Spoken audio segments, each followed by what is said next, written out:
Mega 24 நேயர்களுக்கு அன்பான வணக்கம். நான் உங்கள் மாயன் செந்தில்குமார். மருந்தில்லா மருத்துவம் அப்படிங்கிற ஒரு தலைப்பில் உங்கள்கிட்ட பார்க்குறதுல ரொம்ப ரொம்ப சந்தோஷம். நம்ம முன்னோர்கள் அழகாக சொல்லிக் கொடுத்த உணவு முறைகளில் தான் இன்றைக்கி பார்க்க போகிறோம். உணவுகளை சரியாக எடுத்தாலே அதுவே மகா மருந்தாக அமைஞ்சிருக்கு. இன்றைக்கி நம்ம பார்க்கக்கூடிய மிக முக்கியமான ஒரு பகுதி என்னென்னு கேட்டிங்கன்னாக்கா அல்சர். இந்த அல்சர் அப்படிங்கிறது சாதாரண விட்டுறக்கூடாது.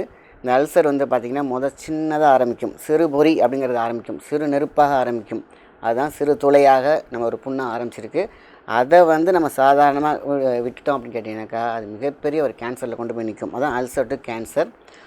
வயிறை நம்ம வயிறாக வச்சுக்கணும், அதை உயிர் மாதிரி பாதுகாக்கணும், நல்ல நல்ல உணவுகளாக எடுத்துக்கணும். ஆனால் இந்த காலத்தில் எடுக்கிறோமா? இல்லை.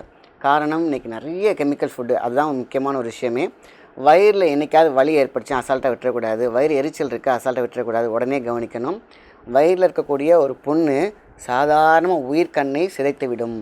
இந்த உயிர்கண் அப்படிங்கிறது நம்ம 2 கண் எந்த அளவுக்கு முக்கியமோ அதே மாதிரி தான் வயிறில் இருக்கக்கூடிய கண்ணும். வயிறு சொல்லுவாங்க, ஒரு ஜான் வயிறுக்கு தான் நம்மளுடைய வாழ்க்கையே வாழ்ந்துகிட்ருக்கோம் அப்படின்னு சொல்லுவாங்க. ஸோ வயிறில் ஆரம்பித்து தொண்டை வரைக்கும் போகும். தொண்டையிலேருந்து பார்த்திங்கன்னா வயிறுக்கு திருப்பி பிரச்சனை இருக்கும், வாமிட் சென்சேஷன் இருக்கும். இதற்கப்புறம் நம்ம உணவே எந்த ஒரு ஆசைப்பட்ட உணவையும் நம்ம சாப்பிட முடியாது. வயிறுலேருந்து அடுத்தது ஆசன வாய் வரைக்கும் போகும். கோலன் கேன்சர்லேருந்து குடல் கேன்சர்லேருந்து தொண்டை கேன்சர் வரைக்கும் அடுத்தது கேன்சராக மாறும். அப்போது புண்ணில் இருக்கும் போதே அதை நம்ம ஒரு கண்ணு வச்சு அதை சரி செஞ்சிடணும்.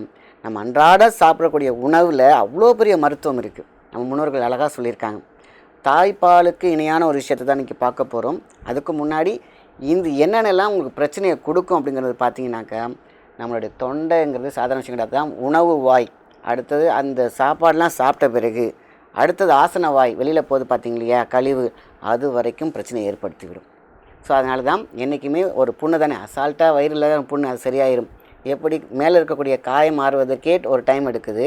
அப்போ உள்ளே இருக்கக்கூடிய கெமிக்கல், அதுக்கப்புறம் தண்ணிக்குள்ளே கிடக்கக்கூடிய புண்ணு எவ்வளோ சீக்கிரத்தில் ஆகும்? ரொம்ப 1 வருஷம் 1.5 வருஷம் வரைக்கும் ஆகும்.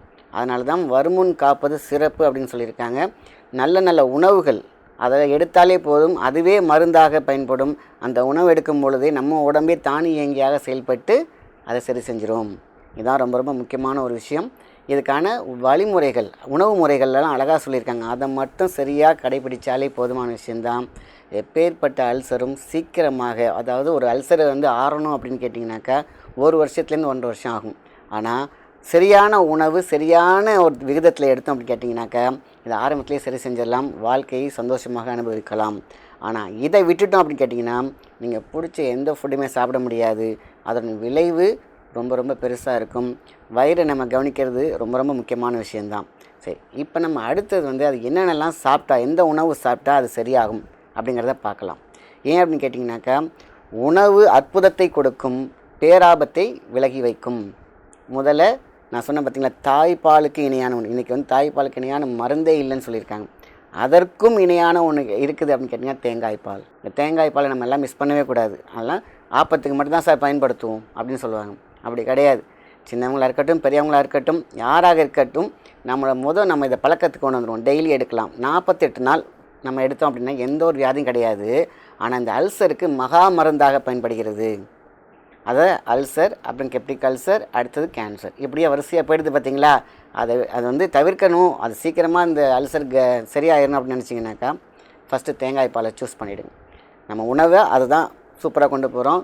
தேங்காய் பாலில் 2 விஷயம் இருக்குது. நம்ம தேங்காய் பாலில் நம்ம என்ன பண்ணணுன்னாக்கா அதை பிழிஞ்சு தான் எடுக்கணும். அதை நம்ம திருவிக்கிறோம். அதை பிழிஞ்சு எடுத்து அதில் நம்ம 2 சிட்டிகை மஞ்சள் போட்டு நீங்கள் எடுத்து பாருங்கள். காலையில் எம்டி ஸ்டொமக்கில் எப்பேற்பட்ட அல்சரும் படிப்படியாக குறைய ஆரம்பிச்சிடும், ரொம்ப சீக்கிரமாகவே. இது ரொம்ப ரொம்ப முக்கியம். சில பேர் நான் தேங்காய் பால் எடுக்கிறேன் சார், ஆனால் இது கொலஸ்ட்ராலில் கொண்டு போய் நிறுத்திச்சுன்னா என்ன பண்ணுறது அப்படின்னு கேட்பாங்க. இதை நீங்கள் ஹீட் பண்ணாலோ சமைச்சாலும் மட்டும்தான் தேங்காய் உங்களுக்கு கொலஸ்ட்ரால். அதனால் அது பயப்பட தேவையில்லை. பச்சையாக எடுத்தால் எதுவுமே உங்களுக்கு ஆபத்து கிடையாது. அதுதான் இயற்கையோட மிகப்பெரிய அற்புத வரம். அதனால் தேங்காய் பால், பெரியவங்களாக இருந்தால் 1 டம்ளர், அதுக்கப்புறம் 2 சிட்டிகை மஞ்சள். சின்னவங்களாக இருக்காங்க, ஒரு 5 வயசு, ஒரு 10 வயசு, சரியாக அவங்களால சாப்பிடாம முடியாமல் போயிருக்கும், அது அல்சர்னு அவங்க ஐடென்டிஃபை பண்ணியிருக்காங்க அப்படின்னாக்கா 1/2 டம்ளர் தேங்காய் பாலில் ஒரே ஒரு சிட்டிகை மஞ்சள் மிக்ஸ் பண்ணி காலையில் கொடுத்தீங்கனாலே போதும். அது அவ்வளோ டேஸ்ட்டாகவும் இருக்கும். தேவைப்பட்டால் அவங்களுக்கு நாட்டு சர்க்கரையும் சேர்த்துக்கலாம். ஒருவேளை எனக்கு அவங்க குடிக்க மாட்டேங்கிறாங்க அப்படின்னா அது நாட்டு சர்க்கரை சேர்த்துக்கலாம், அவங்க சின்னவங்களாக இருந்துச்சுன்னா. பெரியவங்களாக இருந்துச்சுனாக்கா தேவைப்பட்ட நாட்டு சர்க்கரை சேர்க்கலாம். உங்களுக்கு ஒரு வேளை சுகரு இல்லைனா ஏதாவது பயம் இருந்துச்சுனாக்கா அது தேவையில்லை. வெறும் தேங்காய் பால் மஞ்சள் எடுத்தாலே போதுமான விஷயம். இந்த அல்சருக்கு மகா மருந்தாக இது பயன்படுகிறது.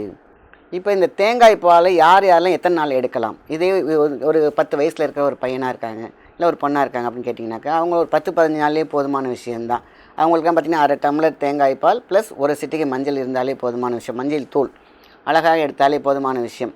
இதே அவங்க பெரியவங்களாக இருக்காங்க அப்படின்னு கேட்டிங்கன்னா, கண்டிப்பாக 48 நாள் எடுத்தாகணும். அப்போ தான், ஏன்னா வயிற்றில் இருக்கக்கூடிய நீர், அந்த கெமிக்கலைசேஷன் இதுக்குள்ளே இருக்க பார்த்திங்களா, அந்த புண்ணு அது ஆறுறதுக்கு கொஞ்சம் டைம் எடுத்துக்கும். ஸோ 48 நாள் அவங்களுக்கு கண்டிப்பாக ஒரு மண்டலம் எடுத்துட்டிங்கனாலே போதுமான விஷயந்தான். அதுலேயே உங்களுக்கு அந்த வயிறு புண்ணு ஆறி போயிடும், அந்த எரிச்சல் இருக்காது, கொமட்டல் இருக்காது, வாந்தி இருக்காது, இதுவே கண்ட்ரோல் ஆகிடும் வித்தின் 10 டேஸ்லேயே. ஆனால் அவங்க 48 நாள் எடுத்தாங்க அப்படின்னு கேட்டிங்கன்னா பரிபூரண குணம் அடைக்கும். இதுதான் வந்து மருந்து நம்மளோட முன்னோர்கள் அழகாக சொல்லியிருக்காங்க. உணவுக்குள்ளே பெரிய ஒரு மருந்து சொல்லியிருக்காங்க பார்த்தீங்களா, இங்கே தான் பொக்கிஷமான ஒரு விஷயம். சரி, அடுத்தது வந்து பார்த்திங்கனாக்கா, நம்ம வந்து உணவில் சாப்பிட்ற விஷயம். இந்த கீரை வகைகளில் இந்த வயிறு புண்ணுக்கு ரொம்ப ஒரு ராணி மாதிரி சொல்லக்கூடிய விஷயம் என்னென்னு கேட்டிங்கனாக்கா, மணத்தக்காளி கீரை. இது சார் எனக்கு இது வந்து குளிர்ச்சி ஆகிடும் அப்படின்னு சொல்கிறாங்க. குளிர்ச்சியெல்லாம் ஆகாது. நம்ம உடம்புல இருக்கிற ஹீட்டை பேலன்ஸ் பண்ண போகும்போது சில பேருக்கு வந்து கோல்டு பிடிக்கிற மாதிரி இருக்கும். ஆனால் அது அந்த கோல்டு கிடையாது, வைரஸ் கோல்டு கிடையாது. அனிச்சையான ஒரு செயல். அதிகமான ஒரு ஹீட் இருந்தாலும் நமக்கு வந்து இந்த அல்சர் வரும். யாருக்கெல்லாம் கோல்டு பிடிக்குதோ அது பயப்பட தேவையில்லை, அது அப்படியே கண்டினியூ பண்ணி எடுத்துகிட்டே வரணும் இதை சாப்பிடும் பொழுது. ஏன்னா ஹை ஹீட்டில் இருக்கும் பொழுது நம்ம அந்த மணத்தக்காளி அந்த கீரையை சாப்பிடும் பொழுது கண்டிப்பாக சில பேருக்கு கோல்ட் ஆகும். அது அவங்களோட ஹீட்டை பேலன்ஸ் பண்ணுற ஒரு டைம். அதனால் அதை பயப்பட வேண்டிய அவசியம் கிடையாது.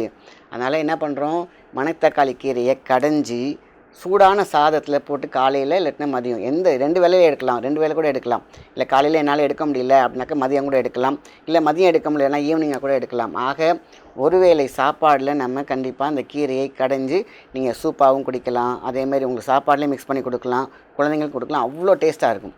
இந்த சூப்பெல்லாம் குழந்தைங்களுக்கு பழக்கப்படுத்திட்டிங்கன்னா உங்களை விடவே மாட்டாங்க. அதேமாதிரி பெரியவங்களுக்குலாம் கொடுத்திங்கனாக்கா பார்த்திங்கன்னா அவ்வளோ டேஸ்ட்டாக எடுத்து சாப்பிடுவாங்க, யாரும் ரிஜெக்ட் பண்ண மாட்டாங்க. ஏன்னா கரெக்டாக அந்த வெங்காயம், தக்காளி இந்த மாதிரியான விஷயங்கள் போட்டு அவங்களுக்கு பிடிச்ச மாதிரி கொண்டு போய் செஞ்சிங்கனாக்கா உணவாக அவ்வளோ டேஸ்ட்டாக, அந்த கீரை சூப் கொடுங்களான்னு கேட்டு வாங்கி குடிக்கிற அளவுக்கு அவ்வளோ டேஸ்ட்டாக இருக்கும் மணத்தக்காளி கீரை. இதை வந்து அழகாக கீரையை சூப்பாகவும் எடுக்கலாம். சுடு சாதத்தில், அதாவது மிதமான ஒரு சுடு சாதத்தில் சாப்பிடும்போது அதுக்கு சூப்பரான ஒரு டேஸ்ட் இருக்கும். அதை பார்த்திங்கன்னா உருண்டை எடுத்து கொடுத்தாங்கன்னா அவ்வளோ அழகாக சாப்பிட்டு முடிச்சிடுவாங்க. ஸோ இதுவும் ரொம்ப ரொம்ப முக்கியம். இந்த கீரை சாப்பாடு எப்போல்லாம் சாப்பிடலாம், வாரத்துக்கு 2 முறையாவது அவங்களுக்கு கொடுத்துருங்க. வயிற்றில் புண்ணு எந்த அளவுக்கு இருந்தாலும் சரி, அது பெருசாக இருந்தாலும் சின்னதாக இருந்தாலும் சரி, வாரத்துக்கு 2 முறை நம்ம மணத்தக்காளி கீரையோடைய சாப்பாடோ இல்லை சூப்போ கொடுத்தோம் அப்படின்னு கேட்டிங்கன்னா ரொம்ப ரொம்ப நல்லது. இன்றைக்கி அதெல்லாம் எங்கே சார் கிடைக்கிது அப்படின்னு பார்த்தீங்கன்னா, கீரைக்காரங்கிட்ட சொல்லி வச்சாலே இன்றைக்கி வந்து வீடு தேடி வந்து கொடுத்துட்றாங்க. ஸோ அதனால் நீங்கள் தேடி அலைய வேண்டிய கூட அவசியம் இருக்காது. எனக்கு இந்த கீரை வேணும்ன்ட்டு கீரைக்காரங்கிட்ட சொன்னாலே போதும், வீடு வந்துடும். இல்லைன்னா மார்க்கெட்டில் இது ஈஸியாக கிடைக்கிற ஒரு விஷயம் தான். இல்லை இன்றைக்கி சொல்லி வச்சா நாளைக்கு கிடைச்சிட போகுது. அதனால் எதுவும் கிடைக்காத ஒரு பொருள் கிடையாது. நம்ம வீட்டு தோட்டத்திலே கூட நம்ம பயிர் பண்ண ஆரம்பிச்சிடலாம். ஆக உயிர் காக்கும் ஒரு உணவாக இருக்கும் பொழுது எதையுமே நம்ம வந்து வீட்டிலேயே வளர்க்க ஆரம்பிச்சிருக்கோம். எவ்வளோ கலராக குரோட்டன்ஸ் வளர்க்குறோம். நம்ம வயிறுக்காக ஒரு செடியை வைக்கலாம் இல்லையா, அது ஒரு பிரச்சனை கிடையாது. இது ரொம்ப ரொம்ப முக்கியமான ஒரு உணவாக இருக்கிறது. அடுத்தது 3வதாக அற்புதமான ஒரு பேராற்றல் கொண்ட ஒரு உணவு என்னென்னு கேட்டிங்கன்னா அம்மான் பச்சரிசி. இது நாட்டு மருந்துகளையும் கிடைக்கிது, நம்ம தோட்டத்துலேயும் கிடைக்கிது, நம்மளுடைய வீட்டு வாசலையும் கிடைக்கும். அம்மான் பச்சரிசி அப்படி. அம்மான் பச்சரிசினா பச்சரிசி வரையில் அரிசி வரைட்டு நினச்சிடாதீங்க. அதுவும் ஒரு மூலிகை தான், மிக அற்புதமான உணவும் கூட. எப்படி உங்களுக்கு இந்த கீரை வரைகள்லாம் சொன்னோம் இல்லையா, அது மாதிரி இதுவும் ஒரு கீரை தான். இது மகா மருத்துவமாக இருக்கிறது. தொண்டையிலிருந்து ஆசனவாய் வரைக்கும் இருக்கக்கூடிய எப்பேற்பட்ட புண்ணாக இருந்தாலும் அசால்ட்டாக ஆற்றக்கூடிய ஒரு குணம் உள்ளது. அதுதான் இந்த கீரை தான் ஐடென்டிஃபிகேஷன். எனக்கு நல்லா தெரியும்னா நீங்கள் பச்சையாக கூட எடுத்துக்கலாம், இல்லையா நாட்டு மருந்து கடையில் போய் நம்ம அழகாக எடுத்துக்கலாம், காய வச்சு அழகாக கொடுக்குறாங்க.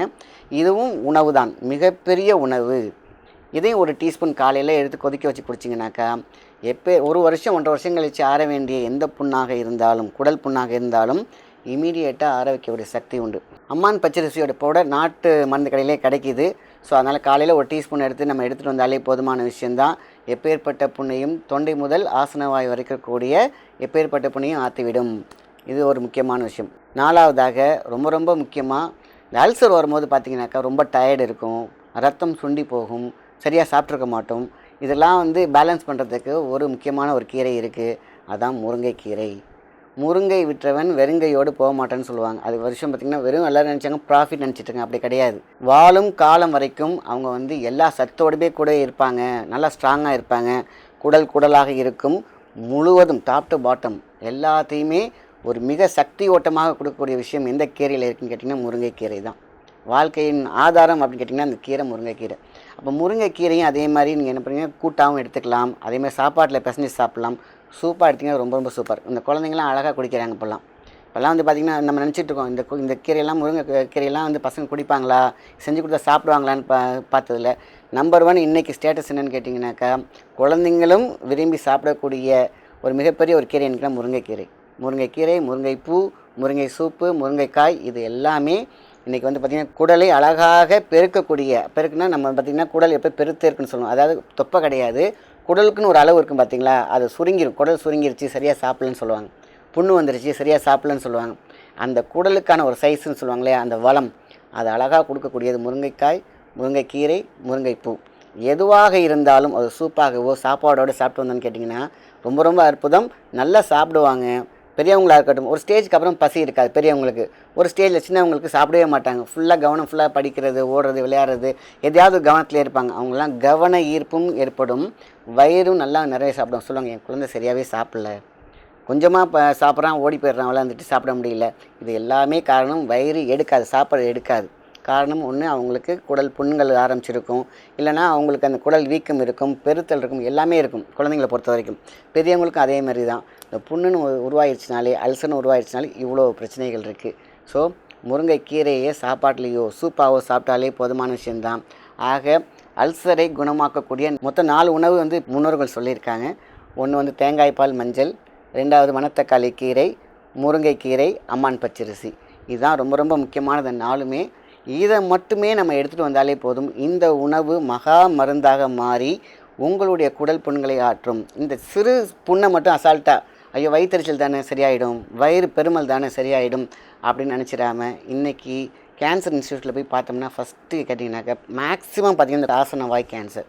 இது ஆரம்பத்திலே நான் கவனிச்சிருக்கலாம் சார், ஆரம்பத்தில் சின்னதாக தான் எனக்கு வயிறு பிரச்சனை இருந்துச்சு, அதை கவனிக்காமல் விட்டுட்டேன், அதுக்கப்புறம் அது அல்சர் நாங்கள் கவனிக்காமல் விட்டேன், மருந்து எடுக்கலை, நான் ஓடுற ஓட்டத்தில் எங்கே பார்த்தாலும் கண்ணாமண்ணான்னு சாப்பிட்டுட்டு இருந்தேன், அதுதான் எனக்கு ஆரம்பிச்சிது அப்படின்னு சொல்லுவாங்க. ஸோ இந்த பேச்சு நமக்குள்ளே இருக்க வேண்டாம். ஆரம்பத்துலேயே நம்ம கவனிச்சிட்டோம்னா போதுமான விஷயம். நம்ம முன்னோர்கள் மருந்தாக மட்டுமே சொல்லலை, உணவில் தான் அவ்வளோ ஒரு விஷயத்த சொல்லியிருக்காங்க. அதுக்கப்புறம் தான் அது மருந்தாகவே அவங்க அதை யோசிக்கிறாங்க. அப்போது எவ்வளோ பெரிய உணவு விஷயத்தில் அவங்க கட்டுப்பாடாக இருந்திருக்காங்க, ரொம்ப மேன்மையாக இருந்தாங்க.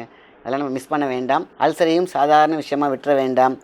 மிக மிக முக்கியமானது நம்ம குடல். இந்த குடலை நம்ம சாதாரணமாக நினச்சிட வேண்டாம். அது உயிரியல்ல, உயிர். அதனால தான் இவ்வளோ பெரிய பதிவு உங்களுக்காக முன்னோர்கள் எழுதி வச்சுருக்காங்க, சொல்லியிருக்காங்க. ஸோ தி பெஸ்ட் மெடிசன் நம்மக்கிட்ட இருக்கிறதெல்லாம் உணவுலேயே இருக்குது. அதை நம்ம வந்து மறந்துட வேண்டாம். அழகான ஒரு பதிவு இந்த பதிவு. மற்றும் ஒரு பதிவில் உங்களை சீக்கிரமாக சந்திக்கிறேன். நன்றி, வணக்கம்.